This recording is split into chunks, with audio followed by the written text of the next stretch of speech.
Hi friends, good morning. Welcome to my channel. ಇವತ್ತು ಬಂದು ಗುರುವಾರ. ಗುರುವಾರದ ವ್ಲಾಗ್ ನಿಮ್ಮ ಹತ್ರ ಶೇರ್ ಮಾಡ್ಕೊಳ್ತಾ ಇದ್ದೀನಿ. ಹೇಳ್ಬೇಕಂದ್ರೆ ನಾನು ನೆನ್ನೆನೇ ಶೇರ್ ಮಾಡ್ಕೋಬೇಕಾಗಿತ್ತು ಈ ವಿಡಿಯೋನ, ಆದರೆ ಆಗಲಿಲ್ಲ.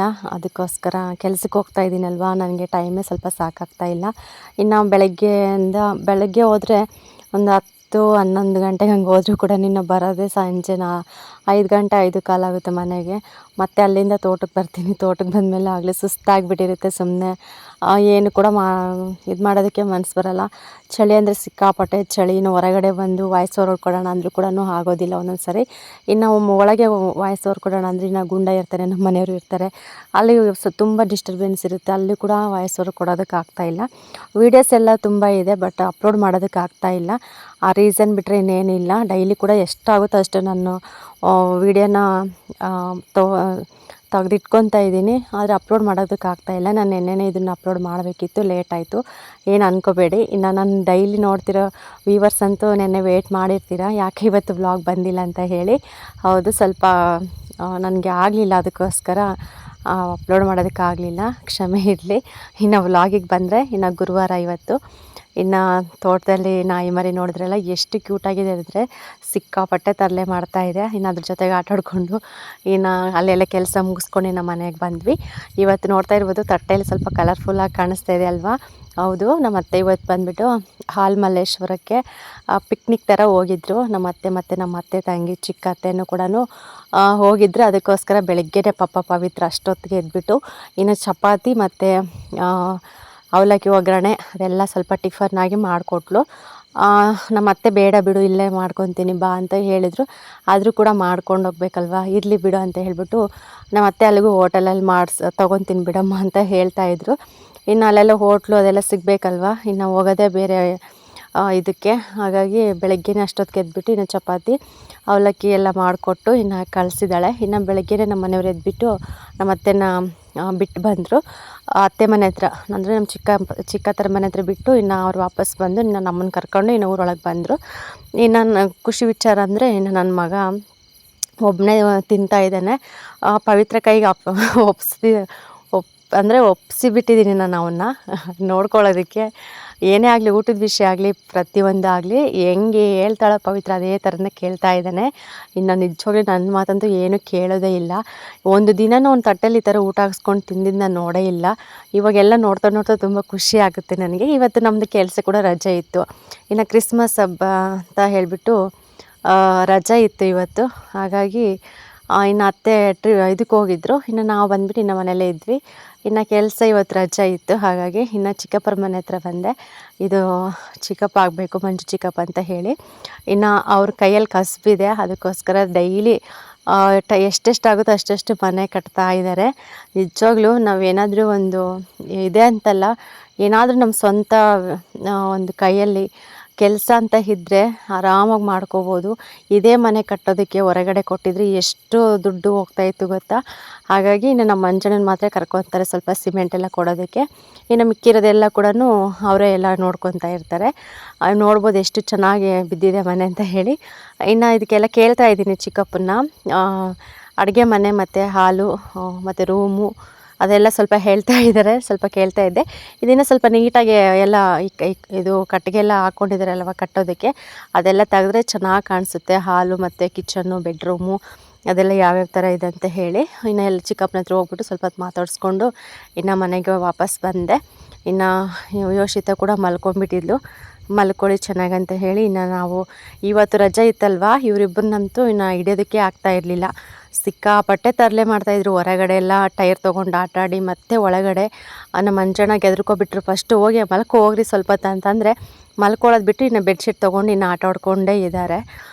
ಇವತ್ತು ಅಡುಗೆಗೆ ಏನು ಮಾಡೋದು ಅಂತ ಹೇಳ್ಬಿಟ್ಟು ಯೋಚನೆ ಮಾಡ್ತಾಯಿದ್ವಿ.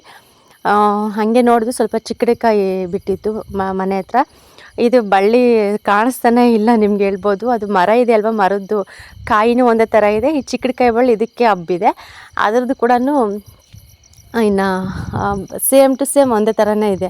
ಚಿಕ್ಕಡಿಕಾಯಿನೂ ಒಂದೇ ಥರ ಇದೆ, ಅದ್ರ ಮರದ್ದು ಕಾಯಿ ಕೂಡ ಒಂದೇ ಥರ ಇದೆ. ಹಂಗೆ ನೋಡಿಬಿಟ್ಟು ಸ್ವಲ್ಪ ಇತ್ತು. ತುಂಬ ಎತ್ತರ ಇದೆ ಮರ, ಅದು ಬಳ್ಳಿ ಕೂಡ ಚೆನ್ನಾಗಿ ಹಬ್ಕೊಂಡ್ಬಿಟ್ಟಿದೆ. ಇನ್ನು ನನಗೂ ಸಿಗಲ್ಲ ಮತ್ತು ಪವಿತ್ರಗನಿಗೂ ಸಿಗೋದಿಲ್ಲ. ಇನ್ನು ಅಷ್ಟರಲ್ಲಿ ಪ್ರದೀಪನಿಗೆ ಕರೆದ್ವಿ. ಪ್ರದೀಪ್ ಕೂಡ ಇವತ್ತು ರಜೆ ಇತ್ತಲ್ವ, ಮನೆ ಹತ್ರನೇ ಇದ್ದ. ಇವನು ಕೂಡ ಚಿಕ್ಕಮ್ಮನ ಮಗ ಆಗಬೇಕು ನಮಗೆ. ಬಾಪ ಸ್ವಲ್ಪ ಇವೆಲ್ಲ ಚಿಕ್ಕಡ್ಕಾಯಿ ಎಲ್ಲ ಕಿತ್ಕೊಡು ಅಂತ ಹೇಳಿದ್ದಕ್ಕೆ ಇನ್ನು ಬಂದ. ಅವನು ಕೂಡ ಸಿಗ್ತಾ ಇರಲಿಲ್ಲ. ಇನ್ನು ಚೇರ್ ಹಾಕಿ ಕೊಟ್ವಿ. ಚೇರ್ ಹಾಕಿದ್ರು ಕೂಡ ಸರಿಯಾಗಿ ಸಿಗ್ತಾ ಇರಲಿಲ್ಲ, ಸ್ವಲ್ಪ ಫುಲ್ಲು ಮೇಲೆ ಇತ್ತಲ್ವ. ಅದಕ್ಕೆ ಕೋಲ್ ತೊಗೊಂಡ್ಬಿಟ್ಟು ಎಲ್ಲ ಸ್ವಲ್ಪ ನೀಟಾಗಿ ಕಿತ್ಕೊಡ್ತಾ ಇದ್ದಾನೆ.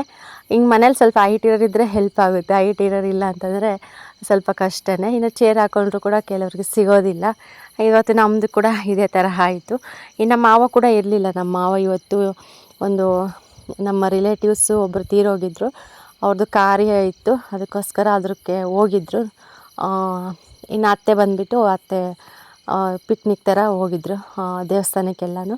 ಹಾಲು ಮಲ್ಲೇಶ್ವರ ದೇವಸ್ಥಾನಕ್ಕೆ ಮತ್ತು ಇಲ್ಲಿಗೆ ಮಾರಿಕಣಿವೆ ಇದೆ ಅಲ್ವಾ, ಮಾರಿಕಣಿವೆ ನಮಗೆ ಹತ್ರನೇ ಆಗುತ್ತೆ ಸ್ವಲ್ಪ, ಅಲ್ಲೆಲ್ಲ ನೋಡ್ಕೊಂಬರೋಣ ಅಂತ ಹೇಳಿ ಹೋದರು. ಇನ್ನು ನಮ್ಮ ಅತ್ತೆ ಆ ಥರ ಹೊರಗಡೆ ಹೋಗೋದು ತುಂಬ ಅಪರೂಪ. ನಿಜವಾಗ್ಲೂ ಯಾವಾಗಲೂ ಕೂಡ ಹೋಗಿಲ್ಲ ಅವರು ಜಾಸ್ತಿ. ಇನ್ನು ನಮ್ಮ ಚಿಕ್ಕತ್ತೆ ಬಂದು ಅಂಗನವಾಡಿ ಟೀಚರ್ ಅವರು ಬಂದುಬಿಟ್ಟು ಅವಾಗವಾಗ ಹೋಗ್ತಾ ಇರ್ತಾರೆ, ಟ್ರಿಪ್ ಆಗಲಿ ಮತ್ತು ಈ ಥರ ಪಿಕ್ನಿಕ್ ಆಗಲಿ ಎಲ್ಲಾದರೂ ಒಂಥರ ಹೋಗ್ತಾ ಇರ್ತಾರೆ, ಔಟ್ ಸೈಡು ದೇವಸ್ಥಾನಕ್ಕಾಗಲಿ ಫುಲ್ ಹೋಗ್ತಾ ಇರ್ತಾರೆ, ಬರ್ತಾ ಇರ್ತಾರೆ. ಬಟ್ ನಮ್ಮ ಅತ್ತೆ ಅಂತೂ ಎಲ್ಲಿಗೂ ಕೂಡ ಹೋಗೋದೇ ಇಲ್ಲ. ಇನ್ನು ಅವ್ರು ಹೋದ್ರಂತೂ ಇನ್ನು ಮನೆ ಅಂತೂ ಮುಗ್ದೇ ಹೋಯ್ತು. ಮೊನ್ನೆ ರೀಸೆಂಟಾಗಿ ಎಲ್ಲ ಸ್ವಲ್ಪ ಚಿತ್ರದುರ್ಗ ಅಲ್ಲಿಗೆಲ್ಲಿಗೂ ಹೋಗಿ ಬಂದಿದ್ರು, ಅಷ್ಟು ಬಿಟ್ಟರಂತೂ ಇನ್ನು ಎಲ್ಲೂ ಕೂಡ ಹೋಗೋದಿಲ್ಲ. ಇನ್ನು ಒಂದು ಮದುವೆ ಆಗಲಿ ಕಾರ್ಯ ಆಗಲಿ ಏನೋ ಅಪರೂಪಕ್ಕೆ ಹೋಗ್ತಾ ಇರ್ತಾರೆ. ಅದು ಬಿಟ್ಟರೆ ಇನ್ನು ಅವ್ರು ಇಷ್ಟಪಟ್ಟು ಎಲ್ಲಿಗೂ ಕೂಡ ಹೋಗೋದಿಲ್ಲ. ಆ ಥರ ಇರುತ್ತೆ. ಇಲ್ಲಿ ನೋಡ್ತಾ ಇರ್ಬೋದು ಒಂದು ಸ್ವಲ್ಪ ನಾನು ವೀಡಿಯೋ ನಮ್ಮ ಅತ್ತೆ ಹತ್ರ ಶೇರ್ ಮಾಡಿ ಅಂತ ಹೇಳಿಬಿಟ್ಟು ಇನ್ನು ಹೇಳಿದ್ದೆ. ಸ್ವಲ್ಪನೇ ಮಾಡಿದ್ದಾರೆ. ಇದು ಮಾರಿಕಣಿವೆ ಹತ್ರ ಅನಿಸುತ್ತೆ. ಫಸ್ಟ್ಗೆ ಇಳಿದ್ರಲ್ವ ನೀರಲ್ಲಿ, ಲೈಟ್ ಕಲರ್ ಸೀರೆ ಉಟ್ಕೊಂಡಿದ್ರಲ್ವ, ಅವರೇ ನಮ್ಮ ಚಿಕ್ಕತ್ತೆ. ನೋಡ್ತಾ ಇರ್ಬೋದು ನಮ್ಮ ಅತ್ತೆಗೂ ಅವ್ರಿಗೆ ಎಷ್ಟು ವ್ಯತ್ಯಾಸ ಇದೆ ಅಂತ ಹೇಳಿ. ನಿಜವಾಗ್ಲೂ ನಮ್ಮ ಅತ್ತೆಗಿನ 1-2 ವರ್ಷ 3 ವರ್ಷ ಅಂದ್ಕೊಳ್ಳಿ, ಅಷ್ಟೇ ಚಿಕ್ಕವರು. ಆದರೂ ಅವ್ರು ಎಷ್ಟು ಚೆನ್ನಾಗಿದ್ದಾರೆ. ನಮ್ಮ ಅತ್ತೆ ನೋಡಿದ್ರೆ ಫುಲ್ಲು ಏಜ್ ಆಗಿರೋ ಥರ ಕಾಣಿಸ್ತಾ ಇದ್ದಾರೆ.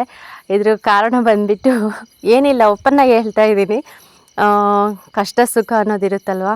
ಅವ್ರಿಗೂ ಮುಂಚೆ ಎಲ್ಲ ಸ್ವಲ್ಪ ಸುಖವಾಗೇ ಬೆಳೆದಿದ್ದಾರೆ. ಬಟ್ ಮದುವೆ ಆದಮೇಲೆ ಅವ್ರ ರಿಯಲ್ ಲೈಫ್ ಏನನ್ನೋದು ಮದುವೆ ಆದಮೇಲೆ ಗೊತ್ತಾಗೋದು. ಏನೇ ಹೇಳಿ, ಅತ್ತೆ ಮಾವ ಹೆಂಗೇ ಇರಲಿ ಏನೇ ಇರಲಿ, ಗಂಡ ಅನ್ನೋನು ಚೆನ್ನಾಗಿ ನೋಡಿಕೊಂಡು ಸಂಪಾದನೆ ಮಾಡಿ ಹೆಂಡ್ತಿ ಮಕ್ಕಳು ಒಂದು ಸಂಸಾರ ಅಂತ ಚೆನ್ನಾಗಿ ನೋಡಿಕೊಂಡ್ರೆ ಪ್ರತಿಯೊಂದು ಹೆಣ್ಣು ಕೂಡ ಚೆನ್ನಾಗಿರ್ತಾರೆ.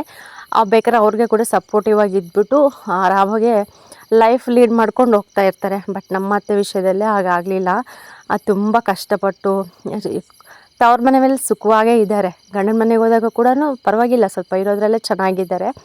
ಬಟ್ ಇಲ್ಲಿಗೆ ಮತ್ತೆ ವಾಪಸ್ ಬಂದಾಗ ತುಂಬ ಕಷ್ಟಪಟ್ಬಿಟ್ಟಿದ್ದಾರೆ ಅವರು. ಇವತ್ತಿನವರೆಗೂ ಕೂಡ ದುಡಿತಾನೇ ಇದ್ದಾರೆ. ಕೂಲಿ ಕೆಲ್ಸಕ್ಕೆ ಹೋಗ್ತಾರೆ, ಅವ್ರು ಇನ್ನೇನು ಕೆಲ್ಸಕ್ಕೆ ಹೋಗೋದಿಲ್ಲ. ಇನ್ನು ನಮ್ಮ ಅತ್ತೆಗೂ ಕೂಡ ಅಂಗನವಾಡಿ ಟೀಚರ್ ಕೆಲಸ ಸಿಕ್ಕಿತ್ತಂತೆ. ಬಟ್ ನಮ್ಮ ಮಾವನೇ ಕಳಿಸಿಲ್ಲ ಅವಾಗ, ಬೇಡ ಅಂತ ಹೇಳಿ. ಮತ್ತು ಸುಮಾರು ವರ್ಷಗಳು ಇದು ಸ್ಕೂಲಲ್ಲಿ, ಮಿಡ್ಲ್ ಸ್ಕೂಲಲ್ಲಿ ಅಡುಗೆ ಮಾಡೋದಕ್ಕೆ ಹೋಗ್ತಾಯಿದ್ರು. ಸ್ಟಾರ್ಟಿಂಗು ಬಿಸಿ ಊಟ ಅಂತ ಬಂತಲ್ವ, ಅಲ್ಲಿ ಅವಾಗ ಸೇರಿಕೊಂಡಿದ್ರು. ಒಂದು 3 ವರ್ಷ ಆಯಿತು ಅನ್ಸುತ್ತೆ ಅವ್ರು ರಿಟೈರ್ಡ್ ಆಗಿಬಿಟ್ಟು. ಇನ್ನು ಆವಾಗಿಂದ ಮನೆಯಲ್ಲೇ ಅಲ್ಲಿ ಕೆಲ್ಸಕ್ಕೆ ಹೋಗೋದು, ಇಲ್ಲ ಟೈಮ್ ಸಿಕ್ಕಾಗ ಮನೆಯಲ್ಲೇ ಬೀಡಿ ಸುತ್ತೋದು, ಈ ಕೆಲಸ ಮಾಡ್ಕೊಂಡಿದ್ದಾರೆ. ಇದೇ ರೀ ವ್ಯತ್ಯಾಸ ಅಂದರೆ. ಅದಕ್ಕೋಸ್ಕರ ಇನ್ನು ನಮ್ಮ ಚಿಕ್ಕತ್ತೆ ಬಂದರೆ ಅವರು ಪರವಾಗಿಲ್ಲ, ಚೆನ್ನಾಗಿದ್ದಾರೆ. ಇನ್ನು ಟೀಚರ್ ಕೆಲಸ ಅಂದರೆ ಗೊತ್ತಲ್ವ, ಇನ್ನು ಅದು ಸ್ವಲ್ಪ ನೋಡ್ಕೊಂಬಿಟ್ಟು ಇನ್ನು ಮನೆಯಲ್ಲಿ ನೋಡಿಕೊಂಡು ಆರಾಮಾಗಿರ್ತಾರೆ. ಇವಾಗ ಸದ್ಯಕ್ಕೆ ಆರಾಮಾಗೇ ಇದ್ದಾರೆ ಅವರು. ಇನ್ನು ನಮ್ಮ ಅತ್ತೆ ಅಂತೂ ಯಾವಾಗಲೂ ಕೂಡ ಕೆಲ್ಸಕ್ಕೆ ಹೋಗಬೇಕು ಬರಬೇಕು, ಅದೇ ಒಂದಿದು. ನೋಡೋಣ ಮುಂದೆ ನಮಗೂ ಸ್ವಲ್ಪ ಒಳ್ಳೆ ದಿನಗಳು ಬಂದರೆ ಮನೇಲಿರಿ ಅಂತ ಹೇಳ್ತೀವಿ. ಬಟ್ ಅವ್ರು ಇರೋದೇ ಇಲ್ಲ. ನಮ್ಮ ಮನೆಯವರು ಮತ್ತು ನಮ್ಮ ಅಣ್ಣ ಮಂಜಣ್ಣ ಆಗಲಿ ಹೋಗಬೇಡ ಅಂತಾರೆ. ಬಟ್ ನಮ್ಮ ಅತ್ತೆ ಇರೋದಿಲ್ಲ. ನಾನು ಇನ್ನು ಸ್ವಲ್ಪ ಬಿಗಿಯಾಗಿ ಇದ್ದೀನಿ, ಮಾಡೋವರೆಗೂ ಮಾಡ್ತೀನಿ. ನನ್ನ ಕೈಲಿ ಆಗಲೇ ಇಲ್ಲ ಅಂದಮೇಲೆ ನೀವು ನೋಡಿಕೊಳ್ಳಿ ಅಂತ ಪದೇ ಹೇಳ್ತಾ ಇರ್ತಾರೆ. ಅವರೇ ಬೇಡ ಅಂತ ಹೋಗ್ತಾನೆ ಇರ್ತಾರೆ. ಯಾರಾದರೂ ಕೆಲ್ಸಕ್ಕೆ ಕರೆದ್ರೆ ಸಾಕು, ನಮ್ಗಿಂತ ಮುಂಚೆನೇ ಹೊರಟಿರ್ತಾರೆ. ಹಾಗಾಗಿ ಅವರು ಹೋಗ್ತಾ ಇರ್ತಾರೆ ಅಷ್ಟೇ. ಇನ್ನು ಟ್ರಿಪ್ಪಲ್ಲೆಲ್ಲ ನೋಡಿದ್ರಲ್ವ, ಇನ್ನು ಟ್ರಿಪ್ ಅಂದಮೇಲೆ ಅಲ್ಲಿ ಮಾರಿಕಣಿವೆ ಹತ್ರ ಬಂದುಬಿಟ್ಟು ಇನ್ನು ಕೋಳಿ ಕಟ್ ಮಾಡಿಸ್ಕೊಂಬಿಟ್ಟು ಅಲ್ಲೇ ಫಾರೆಸ್ಟ್ ಇರುತ್ತಲ್ವ, ಫಾರೆಸ್ಟಲ್ಲಿ ಹೋಗ್ಬಿಟ್ಟು ಇನ್ನು ಅಡುಗೆ ಎಲ್ಲ ಮಾಡಿಕೊಂಡು ಊಟ ಮಾಡಿ ಮತ್ತೆ ವಾಪಸ್ ಬಂದಿದ್ದಾರೆ. ಏನು ಗೊತ್ತಾ, ಅದು ವೀಡಿಯೋ ಬಂದುಬಿಟ್ಟು ಸರಿಯಾಗಿ ತೆಗ್ದಿರಲಿಲ್ಲ. ಇನ್ನು ಜಾಸ್ತಿ ವೀಡಿಯೋನೂ ಕಳಿಸಿದ್ರು. ಇದು ಯೂಟ್ಯೂಬ್ ಹಾಕೋ ಥರ ಕಳಿಸಿರ್ಲಿಲ್ಲ, ಒಂದು ಸ್ವಲ್ಪನೇ ಕಳಿಸಿದ್ರು. ಅದನ್ನು ಸ್ವಲ್ಪ ಎಡಿಟ್ ಮಾಡಿ ಹಾಕಿದ್ದೀನಿ. ಇನ್ನು ಫೋಟೋಸ್ ಅವೆಲ್ಲ ತುಂಬ ಚೆನ್ನಾಗಿದ್ದಾವೆ. ಫೋಟೋಸ್ ಅವೆಲ್ಲ ನಾನೇನು ಕೂಡ ಇದಕ್ಕೆ ಹಾಕಿಲ್ಲ. ನೋಡೋಣ ನೆಕ್ಸ್ಟ್ ವ್ಲಾಗಲ್ಲಿ ಆದರೆ ಹಾಕ್ತೀನಿ ಫೋಟೋಸ್ ಎಲ್ಲ. ವಿಡಿಯೋ ಚೆನ್ನಾಗಿತ್ತು, ಅಡುಗೆ ಮಾಡೋದು ಮತ್ತು ಚಿಕನ್ ಎಲ್ಲ ತೊಳೆಯೋದು ಮತ್ತು ಮುದ್ದೆ ಕಟ್ಟೋದು ಎಷ್ಟು ಚೆನ್ನಾಗಿತ್ತು ಗೊತ್ತಾ. ಅದೆಲ್ಲ ಸ್ವಲ್ಪ ನೀಟಾಗೇ ಬಂದಿಲ್ಲ ವಿಡಿಯೋ, ಅದಕ್ಕೋಸ್ಕರ ನಾನು ಅದೇನು ಕೂಡ ಇದರಲ್ಲಿ ಸೇರಿಸಿಲ್ಲ. ಹೀಗಾಗಿ ಇನ್ನು ಇವತ್ತು ಬಂದುಬಿಟ್ಟು ಅಕ್ಕಿ ತಂದರು ನಮ್ಮ ಮನೆಯವರು ಮತ್ತು ಮಂಜಣ್ಣ ಹೋಗ್ಬಿಟ್ಟು ಸೊಸೈಟಿಯಲ್ಲಿ ಅಕ್ಕಿ ಬಂದಿದ್ವಲ್ಲ. ಕರೆಕ್ಟಾಗಿ ಫ್ರೆಂಡ್ಸ್ ಇನ್ನು ತಿಂಗಳು ಮುಗೀತು, ಇನ್ನೊಂದು ತಿಂಗಳು ಮುಗಿದು ಇನ್ನು 2 ದಿನ 3 ದಿನ ಅನ್ನೋಷ್ಟರಲ್ಲೇ ನಮ್ಮ ಕರೆಕ್ಟಾಗಿ ಅಕ್ಕಿ ಖಾಲಿಯಾಗಿರ್ತವೆ. ಇನ್ನು ತಿಂಗಳ ರೇಷನ್ ಅಂತ ಬಂದರೆ ಪಕ್ಕ ನಮಗೆ ಅಕ್ಕಿ ಅಂತೂ ತುಂಬ ಶಾರ್ಟೇಜ್ ಬರ್ತಾಯಿದ್ದಾವೆ. ಅಕ್ಕಿ ಆಗಲಿ ರಾಗಿ ಆಗಲಿನೂ ತುಂಬ ಶಾರ್ಟೇಜ್ ಬರುತ್ತೆ. ಇನ್ನು ಹೆಂಗೋ ಇನ್ನೊಂದು ಸ್ವಲ್ಪ ಇದ್ವು ಅಷ್ಟೇ, ಬೆಳಗ್ಗೆ ಮಾಡಿ ಮತ್ತು ಸಾಯಂಕಾಲಕ್ಕೆ ಮಾಡೋ ಅಷ್ಟಿದ್ವು ಅಷ್ಟೇ. ಮತ್ತು ಆಗಲೇ ಫುಲ್ಲು ಖಾಲಿ ಆಗಿಬಿಟ್ಟಿದ್ವು. ಹೇಳಬೇಕಾದ್ರೆ ಮನೇಲಿ ಯಾವುದೇ ಕಾರಣಕ್ಕೂ ಅಕ್ಕಿ ಫುಲ್ಲು ಖಾಲಿ ಆಗೋವರೆಗೂ ಇರಬಾರ್ದು. ಇವಾಗ ಏನು ಮಾಡೋದಕ್ಕಾಗೋದಿಲ್ಲ. ಇನ್ನು ಬೇರೆ ಸಪ್ರೇಟಾಗಿ ತೊಗೊಳೋಣ ಅಂದರೂ ಕೂಡ ಸರಿಯಾಗಿ ಆಗ್ತಾಯಿಲ್ಲ. ಇನ್ನು ಇವತ್ತು ಹೋಗ್ಬಿಟ್ಟು ಇನ್ನು ಹಾಕ್ಸ್ಕೊಂಬಂದರು. ಇನ್ನು ಹಾಕ್ಸ್ಕೊಬಂದ ತಕ್ಷಣ ಇನ್ನು ಸಂಜೆ ಬಂದುಬಿಟ್ಟು ಇನ್ನು ಪವಿತ್ರ ಅಡುಗೆ ಮಾಡ್ತಾಯಿದ್ದಾಳೆ. ಇನ್ನು ಇವತ್ತು ಅತ್ತೆ ಬರೋದಿಲ್ಲ ಅಂತ ಗೊತ್ತಾಯಿತು, ಅದಕ್ಕೆ ಅತ್ತೆಗೆ ಬಿಟ್ಟು ಇನ್ನು ಮಾವ ಬರ್ತಾರೆ. ಇನ್ನು ಮಾವನಿಗೂ ಮತ್ತು ನಮಗೆಲ್ರಿಗೂ ಕೂಡ ಸ್ವಲ್ಪ ಚಿಕ್ಕ ಪಾತ್ರೆಯಲ್ಲೇ ಮುದ್ದೆ ಮಾಡ್ತಾಯಿದ್ವಿ. ಇನ್ನು ಅನ್ನ ಸಾಂಬಾರೆಲ್ಲ ಆಗಿತ್ತು. ಇನ್ನು ಮುದ್ದೆ ಎಲ್ಲ ರೆಡಿ ಮಾಡ್ತಾಯಿದ್ದಾಳೆ ಇವಾಗ. ಇನ್ನು ಇವತ್ತು ಫುಲ್ಲು ಡೇ ನಾವು ಬರೀ ಟ್ರಿಪ್ ಬಗ್ಗೆನೇ ಮಾತಾಡಿದ್ವಿ. ಇನ್ನು ಅತ್ತೆಯವ್ರ ಬಗ್ಗೆನೇ ಮಾತಾಡಿದ್ವಿ ನಾವು. ಈ ಥರ ಹೋಗ್ತಾಯಿದ್ದಾರೆ, ಚೆನ್ನಾಗಿರುತ್ತೆ, ಅಲ್ಲೋಗಬೇಕು ಇಲ್ಲೋಗ್ಬೇಕಂತ. ನಮಗೂ ತುಂಬ ಆಸೆ ಇದೆ, ಸ್ವಲ್ಪ ಹೊರಗಡೆ ಹೋಗಬೇಕು, ಒಳ್ಳೊಳ್ಳೆ ಪ್ಲೇಸ್ ನೋಡಬೇಕು, ಮತ್ತು ಮಕ್ಕಳನ್ನೆಲ್ಲ ಕರ್ಕೊಂಡು ಹೋಗಬೇಕು ದೇವಸ್ಥಾನಕ್ಕೆ. ಆ ದೇವಸ್ಥಾನಕ್ಕೆ ಹೋಗ್ಬೇಕು, ಈ ದೇವಸ್ಥಾನಕ್ಕೆ ಹೋಗಬೇಕು ಅಂತ ಹೇಳ್ಬಿಟ್ಟು ಇನ್ನು ಮಾತಾಡ್ತಾನೇ ಇದ್ವಿ. ಆಮೇಲೆ ಕೊನೆಯಲ್ಲಿ ಮಾತಾಡಿ ಇನ್ನು ನಮಗೆ ಬಿಡೋಕ್ಕ ಅಂತ ಅದೃಷ್ಟ ನಮ್ಗೆ ಸದ್ಯಕ್ಕೆ ಹೋಗಿ ಸಿಕ್ಕಿಲ್ಲ. ನೋಡೋಣ ಮುಂದಕ್ಕಾದ್ರೂ ಯಾವಾಗಾರು ಇಂಥ ಚಾನ್ಸ್ ಸಿಕ್ಕರೆ ನಾವು ಕೂಡ ಹೋಗಿ ಬರೋಣ ಅಂತ ಹೇಳಿ ಇನ್ನು ಮುಗಿಸಿದೀವಿ ಮಾತು. ಇನ್ನು ಮುಗಿದ ತಕ್ಷಣವೇ ಇನ್ನು ಪವಿತ್ರ ಮುದ್ದೆ ಎಲ್ಲ ಕಟ್ತಾಯಿದ್ದಾಳೆ. ನಮ್ಮ ಯೋಷಿತ್ ಅಂತೂ ಎಷ್ಟು ಜಾಣೆ ಗೊತ್ತಾ, ನಿಜವಾಗ್ಲೂ ಮಕ್ಕಳ ವಿಷಯದಲ್ಲಿ ಮಾತ್ರ ನಮ್ಮ ಪವಿತ್ರ ತುಂಬ ಸ್ಟ್ರಿಕ್ಟ್ ಫ್ರೆಂಡ್ಸ್. ಈಗ ನಿಜವಾಗ್ಲೂ ಇಷ್ಟು ಚಿಕ್ಕ ಹುಡುಗಿ ಯಾವ ಥರ ಹೇಳ್ತಾರೋ ಅದೇ ಥರನೇ ಕೇಳ್ತಾ ಇರ್ತಾಳೆ. ಊಟ ಮಾಡಬೇಕಮ್ಮ ಹೊಟ್ಟೆ ತುಂಬ ಅಂದರೆ ಸಾಕು, ಇನ್ನು ಮುದ್ದೆ ಕಟ್ಟಿದ ತಕ್ಷಣವೇ ಬಂದುಬಿಡ್ತಾಳೆ ಪ್ಲೇಟ್ ಇಟ್ಕೊಂಡು, ನನಗೆ ಮಮ್ಮು ಹಾಕಂತ ಹೇಳಿ. ಅಷ್ಟು ಬುದ್ಧಿ ಇದೆ ಅವಳಿಗೆ. ಊಟದ ವಿಚಾರದಲ್ಲಂತೂ ಮಕ್ಕಳು ತುಂಬ ಹಠನೇ ಮಾಡೋದಿಲ್ಲ ಇವರಂತೂ, ಅದು ಬೇಕು ಇದು ಬೇಕಂತೇಳ್ಬಿಟ್ಟು. ಮನೇಲಿ ಏನು ಮಾಡ್ತೀವೋ ಅದನ್ನಂತೂ ಕಂಪಲ್ಸರಿ ಹೊಟ್ಟೆ ತುಂಬ ತಿಂತಾರೆ. ಅದಂತೂ ತುಂಬ ಖುಷಿಯಾಗುತ್ತೆ ನನಗೆ. ಇನ್ನು ನಮ್ಮ ಕಲ್ಯಾಣಗಿಂತ 100 ಪಟ್ಟು ತುಂಬ ಮೇಲೆ ಇವರು ತುಂಬ ಇದು ಮಾಡಲ್ಲ. ಇನ್ನು ಇತ್ತೀಚೆಗಂತೂ ಇವನು ಸ್ವಲ್ಪ ಚೆನ್ನಾಗಿ ಅಡ್ಜಸ್ಟ್ ಆಗಿದ್ದಾನಲ್ವಾ, ಇವನು ಅಷ್ಟೇ, ಇವನಿಗೂ ಕೂಡ ಅದೇ ಬುದ್ಧಿ ಬಂದುಬಿಟ್ಟಿದೆ. ಹೇಳ್ಬಿಡ್ತಾಳೆ ಇನ್ನು ಮುದ್ದೆ ಕಟ್ಟೋಕ್ಕಿಂತ ಮುಂಚೆನೇ, ಕಲ್ಯಾಣ ಬತ್ತಾಟೆ ಪ್ಲೇಟ್ ತಗೋ, ಇನ್ನು ತುತ್ತಾಗ್ತೀನಿ ಪ್ಲೇಟ್ ತೊಗೊಂಬ ಕಲ್ಯಾಣ ಅಂತ ಕರೆದ ತಕ್ಷಣವೇ ಅವನು ಕೂಡ ಬರ್ತಾನೆ. ಅಷ್ಟು ಸ್ವಲ್ಪ ಇದಾಗಿದ್ದಾನೆ ಇಲ್ಲಿಗೆ ಬಂದಾಗಿಂದ. ನಿಜವಾಗ್ಲೂ ನೋಡಿದ್ರೆ ತುಂಬ ಖುಷಿ ಆಗುತ್ತೆ ನನಗೆ. ಇನ್ನು ಪವಿತ್ರಕ್ಕಂತೂ ಎಷ್ಟು ಥ್ಯಾಂಕ್ಸ್ ಹೇಳಿದ್ರು ಕೂಡ ಸಾಲಲ್ಲ. ಇನ್ನು ನನ್ನ ಕೆಲ್ಸಕ್ಕೆ ಹೋಗಿ ಬರೋವರೆಗೂ ಕೂಡ ತುಂಬ ಚೆನ್ನಾಗಿ ನೋಡ್ಕೊತಾಳೆ, ಟೈಮ್ ಟು ಟೈಮ್ ಊಟ ಮಾಡಿಸ್ತಾಳೆ, ಚೆನ್ನಾಗೇ ನೋಡ್ಕೊತಾಳೆ. ಅದು ತುಂಬ ಖುಷಿ ನನಗೆ. ಇನ್ನು ವಾಪಸ್ಸು ಇದಕ್ಕೆ ಬಂದ್ವಿ, ತೋಟಕ್ಕೆ ಬಂದ ತಕ್ಷಣ ನೀವು ಎಲ್ಲಾದರೂ ನೋಡಿದ್ದೀರಾ ಫ್ರೆಂಡ್ಸ್, ಇದು ನೋಡಿ ಹೊರಗಡೆನೇ ನಮ್ಮ ಮನೆಯವರು ಡ್ರಮ್ ಇಟ್ಟಿದ್ದಾರೆ. ಡ್ರಮ್ಮಿನ ಮೇಲೇ ಜೇನುಳ ಬಂದುಬಿಟ್ಟು ಇನ್ನು ಕೂತ್ಕೊಂಡ್ಬಿಟ್ಟಿದ್ದಾವೆ. ಇವು ಹೋಗ್ತವೇನಂತ ಅಂದ್ಕೊಂಡ್ವಿ, ಬಟ್ ಹೋಗೇ ಇಲ್ಲ. ಮತ್ತು ಮೊನ್ನೆ ಇದು ಬಂದುಬಿಟ್ಟು ಗುರುವಾರ ಇಟ್ಟಿರೋದು ಇದು, ಮತ್ತು ಶುಕ್ರವಾರ ಹಂಗೆಲ್ಲ ಹೋಗಿ ನೋಡಿದ್ರು ಕೂಡ ಅಲ್ಲೇ ಕೂತ್ಕೊಂಡಿದ್ವು. ಅವು ಹೋಗೇ ಇಲ್ಲ. ಎಷ್ಟೊಂದು ಮರ ಇದ್ದಾವೆ ಗೊತ್ತಾ ಫ್ರೆಂಡ್ಸ್, ಇಲ್ಲಿ ತೋಟದಲ್ಲಿ ಅಷ್ಟು ಮರ ಇದ್ದರೂ ಕೂಡ ಇವಕ್ಕೆ ಏನು ಅನ್ನಿಸ್ತಾನೆ ಗೊತ್ತಿಲ್ಲ, ಡೈರೆಕ್ಟಾಗಿ ಬಂದುಬಿಟ್ಟು ಡ್ರಮ್ ಮೇಲೇ ಕೂತ್ಕೊಂಡಿದ್ದಾವೆ. ಅಲ್ಲೆಲ್ಲ ಓಡಾಡ್ತಾ ಇರ್ತಾರೆ, ಶೆಡ್ ಹತ್ರ ಓಡಾಡೋದು, ಕೆಲಸ ಮಾಡೋದು ಎಲ್ಲ ಕೂಡ. ಕೋಳಿ ಎಲ್ಲ ಅಲ್ಲೇ ಇದ್ದಾವೆ, ಆದರೂ ಕೂಡ ಅವು ಬಂದುಬಿಟ್ಟು ಸೀದಾ ಡ್ರಮ್, ಒಂದು ಖಾಲಿ ಡ್ರಮ್ ಇದ್ದರೆ ಅದ್ರ ಮೇಲೆ ಕೂತ್ಕೊಂಡ್ಬಿಟ್ಟಿದ್ದಾವೆ. ಸ್ವಲ್ಪ ದೊಡ್ಡ ಹುಳ ಏನಲ್ಲ, ಸ್ವಲ್ಪ ಚಿಕ್ಕ ಹುಳನೇ, ಮೀಡಿಯಮ್ ಆಗಿದ್ದಾವೆ. ನಮ್ಮ ಮನೆಯವ್ರನ್ನ ಕೇಳಿದ್ರೆ ಇಲ್ಲೇ ಇರುತ್ತೆ ಏನಂತಂದರೆ, ಇಲ್ಲ ಎದ್ದೋಗ್ತವೆ ಬೆಳಗ್ಗೆ ಅಷ್ಟೊತ್ತಿಗೆ ನೋಡಬೇಕು ಅಂತ ಹೇಳಿದರು. ಬಟ್ ಅವು ಎದ್ದೇ ಹೋಗಿಲ್ಲ, ಹಂಗೆ ಇದ್ದಾವೆ. ಒಂದೊಂದು ಸತಿ ನೋಡೋದಕ್ಕೆ ಖುಷಿ ಆಗುತ್ತೆ, ಒಂದು ಸತಿ ಭಯ ಅನಿಸುತ್ತೆ. ಜೇನುಹುಳ ಅಂದರೆ ಯಾರಿಗೆ ತಾನೇ ಭಯ ಇಲ್ಲ ಹೇಳಿ. ಈ ಥರ ಚಿಕ್ಕ ಹುಳ ಅಂದರೂ ಕೂಡ ಸ್ವಲ್ಪ ನೋಡೋದಕ್ಕೆ ಏನು ಅನಿಸೋದಿಲ್ಲ, ಬಟ್ ಕಚ್ಚಿದಾಗೆ ತಾನೇ ಗೊತ್ತಾಗೋದಾದ್ರೂ ಎಷ್ಟು ಇದಿರುತ್ತೆ ಅಂತ ಹೇಳಿ. ನೋಡ್ತಾ ಇರ್ಬೋದು ಯಾವ ಥರ ಕುತ್ಕೊಬಿಟ್ಟಿದೆ ಅಂತ ಹೇಳಿ. ಚೆನ್ನಾಗಿ ಕುತ್ಕೊಂಡಿದ್ದೇವೆ. ಓಕೆ ಫ್ರೆಂಡ್ಸ್, ಈ ಚಿಕ್ಕ ವಿಡಿಯೋ ಇಷ್ಟ ಆದರೆ ಲೈಕ್ ಮಾಡಿ, ಕಮೆಂಟ್ ಮಾಡಿ, ಶೇರ್ ಮಾಡಿ. ಸಿಗೋಣ ನೆಕ್ಸ್ಟ್ ವಿಡಿಯೋದಲ್ಲಿ.